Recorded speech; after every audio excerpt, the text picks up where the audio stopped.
কে কেমন আছেন? নিশ্চয়ই সবাই ভালো আছেন, ঈশ্বরের আশীর্বাদে আমিও ভালো আছি। তো আজকে তো সকাল থেকে অনেক কাজ করেছি, তাই জন্য আমি ব্লগটা করতে পারিনি। কারণ দুটো রান্না ছোটোখাটো রান্নার শর্ট নিলাম। তো ওই নিয়ে একটু আগে থেকে প্রিপারেশন করতে করতে একটু টাইম লাগে। তো ওই কাজ করতে করতে আমি 3টা বেজে গেল। তারপর স্নান করেছি, ঠাকুরকে দিয়েছি, ঠাকুরকে দিতে অনেক দেরি হয়ে গেছে। তারপর তো খেলাম তো অল্প, ওটস করেছিলাম, আমাদের কিছু খেতে ইচ্ছা করছে না, সকালে এত খেতেছি। সকালে তো আমরা একটু নুডলস করে দিয়েছিল, যেটা খেতেছি, আর একটু ওটসই খাবো, ওয়াশ দিয়ে একটু ওটস খাবো, একটু ওটস খেয়েছি বাস। তারপর তো শুয়ে গিয়ে যে ঘুম হয়, মানে মাথা যন্ত্রণা, এত কাজ ওরাই করেছে। তো আমাকে তো সব বলে বলে দিতে হয়েছে না, যে কোথায় কি যাবে, কোথায় কি থাকবে, কোথায় কি রাখবো, বলতে তো হবে আমাকেই। তো ওরা তো জানবে না, উল্টাপাল্টা জায়গায় রাখলে ওদের মনেও থাকবে না, তারপর তো পকাটা তো ওরাই খাবে না, তাই জন্য আমাকে থাকতে হয় এইসব কাজে। চলে এসেছি রান্না করতে, বেশি কিছু করবো না, ডাল আছে, এইটা অল্প চিংড়ি দিয়ে করবো, আর সবজি করবো, আর ওর পাপার জন্য 2 পিস মাছ করবো।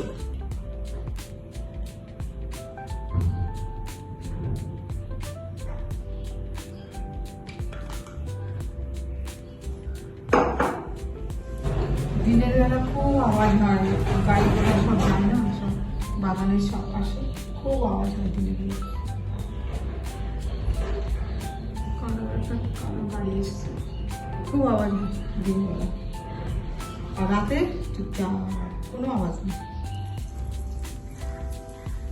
শিয়াল ডাকা আমাদের পিছনে, নদী না, মহানন্দা নদী, শিয়াল সেই বিকেল 5:30 6টা থেকে ডাকা শুরু করে শিয়াল।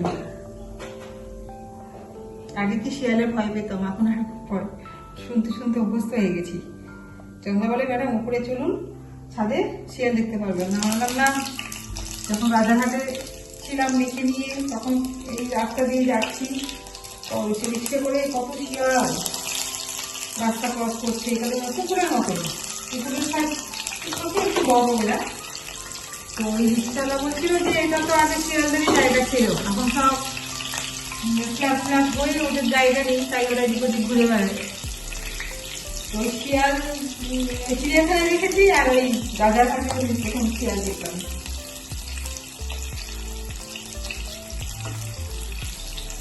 কাঁচা লঙ্কা, তেজপাতা আর সাদা জিরে ফোড়ন দিয়ে দিয়েছি, কুয়াশটা দিয়ে দেবো। এই কুয়াশ জানো তো, কলকাতার লোকেরা চিনতো না, এখন চেনে। আমাদের তো সবাই কলকাতারই সব, তো ওই কালী পুজোর আগে আগে সব আসতো দাদারা। তো এটা আমাদের এখানে তো ভালো কুয়াশ, আমাদের এখানকারই এটা শীতের দেশে কুয়াশ। তো ওরা বলতো আমার বাবু বাজার করে নিয়ে এসছে, তার মানে কি ওই জিনিস ছিল, ওগুলো করে কাটা এরকম জিনিস আমরা দেখিনি, অদ্ভুত দেখতে, এরকম বলতো।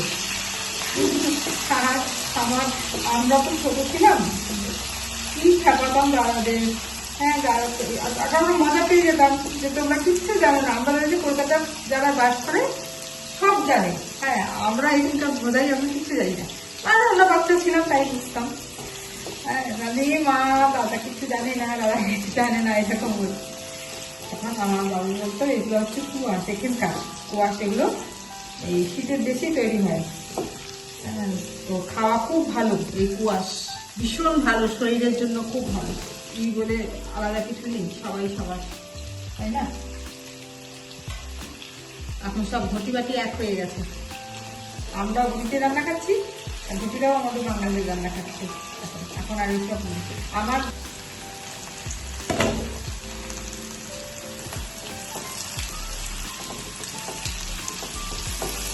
ভাজা হয়ে গেছে, এখন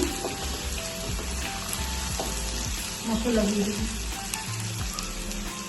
এর মধ্যে হলুদ, জিরে গুঁড়ো, আদা বাটা সব দিয়ে দিয়েছি।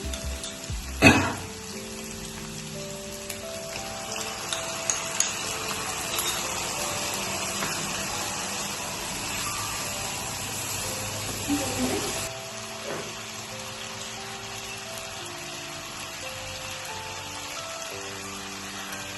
দেওয়ার দরকার নেই, কারণ কুমড়ো একটু মানে আমরা কাঁচা কুমড়োই খাই, তবুও কুমড়ো একদম কুমড়ো দিলে একটু মিষ্টি মিষ্টি লাগে। কুয়াশটা খুব ভালো, কুয়াশটা চিনি দেবো না। এবার আমি চিনিটা দিয়ে দিচ্ছি।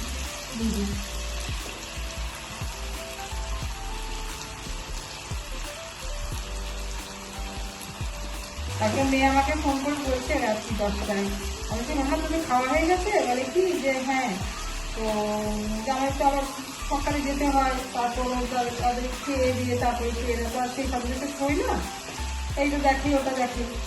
তো বলে কি মা আজকে আমি রাতে খাবার বানিয়েছি। বললাম কি বানিয়েছিস? পাস্তা। আর আমরা মনে মনে বলি, জোরে তো বলতে পারছি না, ওরা ওই পাস্তা মতোই খা। তাই না তো মা, ওকে হাসি রেখে এরকম করে বলতেই হবে। বলে কি হ্যাঁ মা মেয়েদের দারুণ হয়েছে মা, আমি এরকম পাস্তা করেছি, এই দিয়েছি। আমি ও এমনিতে আমার মেয়ে কিন্তু খুব ভালো লেগে করে, খুব ভালো বানায়, ও খুব ভালো রান্না করে। একবার তো তখন ওর সেকেন্ড ইয়ার ছিল, সে বানিয়েছে তো মানে কি আমি পোলাও, বাসন্তী পোলাও, ঝুড়ি ভাজা, আলু ঝুড়ি ভাজা আর মটন কষা করে খাওয়াবে। আমি কি মামা তুই পারবি? বলে কি হ্যাঁ কেন পারবো না, কিন্তু কেউ রান্নাঘরে ঢুকবে না। হ্যাঁ সন্ধ্যা দিন আমার যদি আলু ছিল বিরিয়ানি তোমরা কেউ রান্না আমার সাথে এই করে দাও। হ্যাঁ তাহলে ঠিক আছে, কাউকে রান্না করে দিতে সত্যি বলতে মানে এত সুন্দর করেছে, মানে আমি তো ওই বয়সে পারতাম না, সুন্দর করেছে না। আজকেটা মেয়েদের বেশ উৎসাহ আছে রান্নাবাড়ি। আর আমাদের টাইমে তো সারা কিছু করতেই দিত না, পারবে না করে কিচ্ছু করতে দিত না।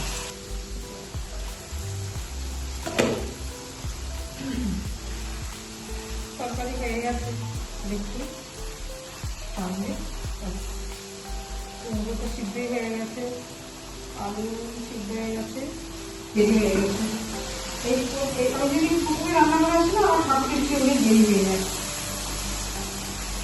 এদিকে আমি দেখাবো, বুধবার করে দেখাবো। বুধবার আমি বাপ্পাকে দিই, তো প্রতিদিনই ভোগ দেই আমার বাপ্পাকে, কিন্তু বুধবারটা হচ্ছে স্পেশাল। বুধবারটা হচ্ছে ওনার দিন, তাই সব চিনি দিয়েছে, তো বড় গলদা চিনি, সব কিছু ছেড়ে পড়েছি, তো কোনো সব রাখিনি, ওই জন্য ছোট মনে হচ্ছে, কিন্তু গলদা চিনি আমাদের কেমন হতো দাদা দেখা করছে আমাকে। এখন মানে অন্য একটা কাজ করছি, তো আমাদের এখন একটু দেখাচ্ছি, কেউ দেখাতে পারবো না। হয়ে গেল আমার এই তরকারিও হয়ে গেছে।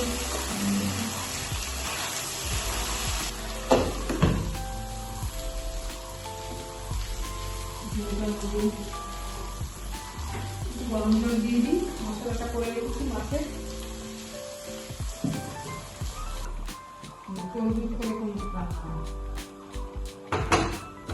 আর রান্না করতে গেলে দেখা গেল ওই রান্নাটা খারাপ হলো, কিন্তু যেটা চটচলতি রান্না যেটা করছেন সেটাই কিন্তু দেখা গেলো ভালো লাগছে।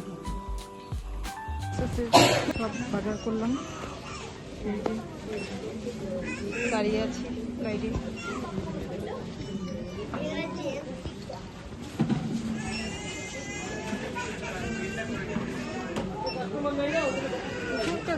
ট্রলিগুলো এত বাজে না, খুব ডিস্টার্ব করে।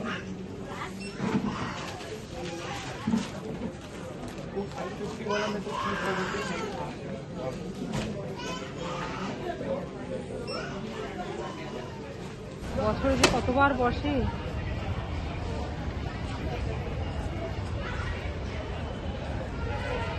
একবার এখানে ফিশ ফ্রাই বসে না দোকান, স্টল, সেই কিছু দেখেছে, বোর্ডে লেখা আছে কলকাতার।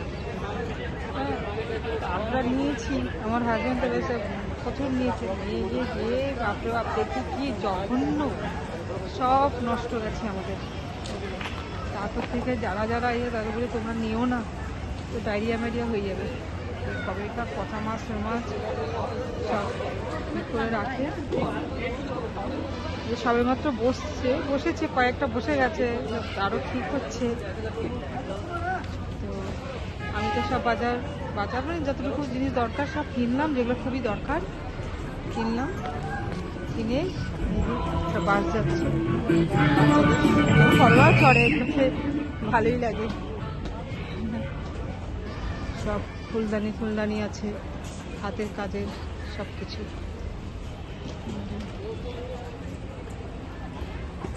আপনাদের ওই ফিশিটা দেখাই যদি থাকে, দেখাই আমি। মানে দেখলেই আমার কিরকম গা গলে, জানেন তো। এই জন্য ফার্স্ট আমরা না খুব বোকামি করি জায়গায়, যখনই আমরা শুনি এটা আছে আমরা ধুমাধুম অর্ডার দিয়ে দিই, কিন্তু আগে একটু খেয়ে দেখে তারপর নিতে হয় টেস্ট করার জন্য। এখানে হচ্ছে কাটলেট, এখানে আবার শাড়ি, ব্লাউজ সব। ব্লাউজগুলো না ফিটিং ভালো না, কোনোটা বাটি ছোট, কোনোটা বাটি বড়, ফিটিং ভালো না। আমি কিনে খুব ঠকেছি। ফিরে এখন ফিরে হয়ে গেল সব কিছু। এত গরম পড়ে গেছে না, মানে কি করব। চা তো আজকে খাইনি, সেই সকালে একটু লাল চা খেয়েছিলাম ঘুম থেকে উঠে, আর চা খাই। তো নিয়েছি একটা ফ্যানটা নিয়েছি, ঠান্ডা মানে খুব ঠান্ডা খেতে ইচ্ছে করছিল, একটা ফ্যানটা নিয়েছি। এখন এই সিটি সেন্টারে বাইরে সব কাজ হচ্ছে না, ঘুরে ঘুরে বাবা পুরো সিটি সেন্টার ঘুরে তারপর বেরোতে হয়। এখনও দেখুন বেরোতে পারিনি, সিটি সেন্টারের মধ্যেই আছি। কি অবস্থা রাস্তাঘাট হয়ে। ঠিক আছে, আমরা বেরিয়ে গেলাম। আমি